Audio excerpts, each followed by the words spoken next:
কলকাতা হাইকোর্টের বিচারপতি অভিজিৎ গঙ্গোপাধ্যায় গতকাল বিজেপিতে যোগ দিয়েছেন। বিচারপতি পদ থেকে পদত্যাগ করে আপনি কোন রাজনৈতিক দলে যোগ দেবেন সেটা আপনার ব্যক্তিগত ব্যাপার, কিন্তু আপনার উদ্দেশ্যে কতগুলো প্রশ্ন রেখে গেলাম স্যার, পারলে উত্তর দেবেন। বিজেপি যোগদানের পূর্বে আপনি বলেছেন শুভেন্দুর বিরুদ্ধে আপনারা যে অভিযোগ করেন, কি করেছেন শুভেন্দু? প্রথমত, শুভেন্দু অধিকারী কাগজে মুড়ে যে টাকা নিচ্ছেন তা ভিডিওতে স্পষ্ট দেখা যাচ্ছে, আর টাকার পরিমাণ যে 5 লক্ষ সেটাও ভিডিওতে স্পষ্ট বলা হয়েছে। তাই যারা অভিযোগ করে তারা সত্যিটা দেখেই করে, বরং আপনি বিজেপিতে যোগ দিয়ে একদিনেই সত্যিকারের নেতা হয়ে উঠেছেন। শুভেন্দুর বিরুদ্ধে আপনার অভিযোগ করেন কি? কি কি করেছে শুভেন্দু? কাগজে মুড়ে কিছু দেখা গেছে তার হাতে দিচ্ছে?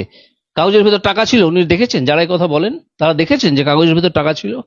দ্বিতীয়ত, শুভেন্দু যে টাকা নিয়েছে সে অভিযোগ কিন্তু প্রথম করেছিল আপনার দল বিজেপি, কারণ বিজেপির পার্টি অফিস থেকেই প্রথম নারদ স্টিং অপারেশনের ভিডিও চালানো হয়েছিল। তাই শুভেন্দু যদি টাকা নাও নিয়ে থাকে তাতে আপনার দলই মিথ্যুক প্রমাণিত হয়। আপনি তো দুর্নীতির বিরুদ্ধে আপোষহীন দাবি করেন। কলকাতা হাইকোর্টে অভিষেক ব্যানার্জি যার জন্য বিপদে পড়েছিল তিনি deputy solicitor general Bilwadal Bhattacharya. Narendra Modi ভাইপোকে বাঁচাতে বিল্বদল ভট্টাচার্যকে হঠাৎ সরিয়ে দিয়ে ভাইপোকে বাঁচিয়ে দেয়। তৃণমূল বিজেপির এই সেটিং দেখেই বিজেপি মুখপাত্র সন্ময় বন্দ্যোপাধ্যায় বিজেপি থেকে পদত্যাগের ঘোষণা দেন, আর আপনি তৃণমূলের দুর্নীতির বিরুদ্ধে লড়তে গিয়ে বিজেপিতে যোগ দিলেন। হাইকোর্টে বিচার চলাকালীন আপনি বারবার অভিযোগ করেছেন ইডি সিবিআই ঠিকমতো কাজ করছে না। তো ইডির হেড তো স্বরাষ্ট্রমন্ত্রী অমিত শাহ এবং সিবিআই এর হেড প্রধানমন্ত্রী নরেন্দ্র মোদী। ইডি এবং সিবিআইকে এই দুজন ছাড়া আর কারো নিয়ন্ত্রণের ক্ষমতা থাকার তো কথা নয়। আপনি কি সেটা জানেন না?